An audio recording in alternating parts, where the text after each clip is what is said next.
বিসমিল্লাহ। সবাইকে শুক্রবার আজকে সবাইকে জুম্মা মুবারক।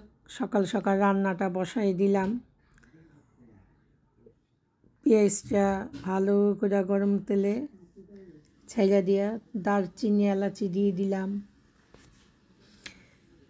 রান্না হতে থাক, আপনাদের সাথে আমি একটু গল্প করি, শুনেন। গেছে শুক্রবারে 10টা 40-এ ভূমিকম্প হয়েছে। সেদিন যদি খোদানাগর যদি কিছু হইয়া যেত, আজকে আমরা কোথায় থাকতাম বলেন। তাই বেশি বেশি করে আল্লাহ তাআলার শুকরিয়া আদায় করবেন, সব সময় আল্লাহর প্রশংসা করবেন, সব সময় বলবেন আলহামদুলিল্লাহ। হ্যাঁ, দেখেন আমাদের জীবনটা কি, দেখতে দেখতে 1 সপ্তাহ হয়ে গেছে ভূমিকম্পর।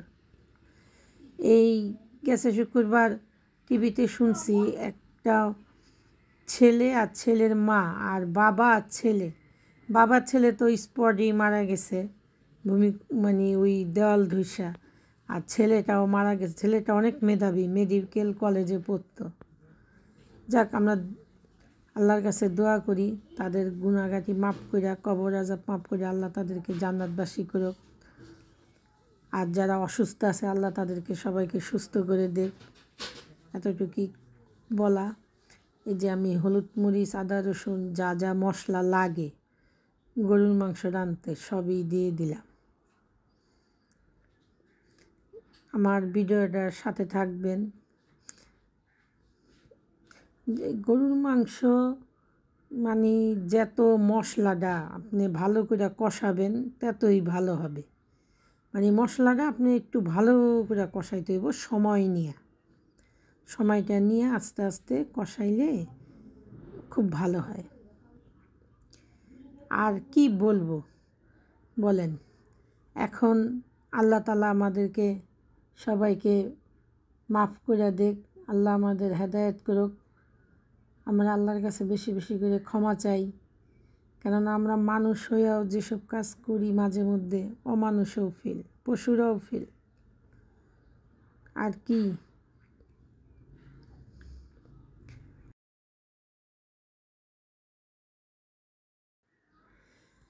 এই যে মশলাটা অনেক সুন্দর করে কষাই নিচ্ছি।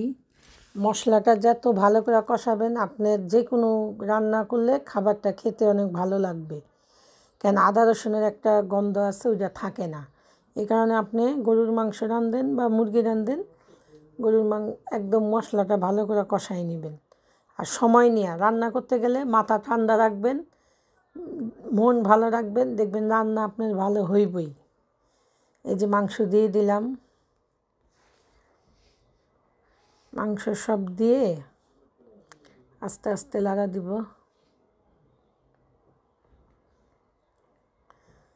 আমি এক হাতে মোবাইল ধরে রাখছি তো, তাই আমার ক্যামেরাটা মানে একটু লাড়াচাড়া করে, ক্ষমার দৃষ্টিতে দেখবেন। হ্যাঁ, একটু দেখছেন মাংসের কালারটা মাশাআল্লাহ অনেক সুন্দর হয়েছে। কমেন্টে জানাবেন, আমার চ্যানেলটারে একটু লাইক করেন, শেয়ার করেন, আমার পাশে থাকেন। আমি অনেক ছোট একজন মানুষ। এই যে জিরা বাটাটা একটু পরে দিলাম, তাতে করে কি জিনিসটার ভালো হয়, আমি ব্যক্তিগত মনে করি গ্রানটা খুব ভালো আসে। কেন আমি জিরা বাটাটা নিজ হাতে বাইটা দিই, কেন জিরা বাটাটা একটু মিশ করে বাটতে হয়। অনেক সময় ছাকড়া ছাকড়া বাটলে ওটা খেতে ভালো লাগে না।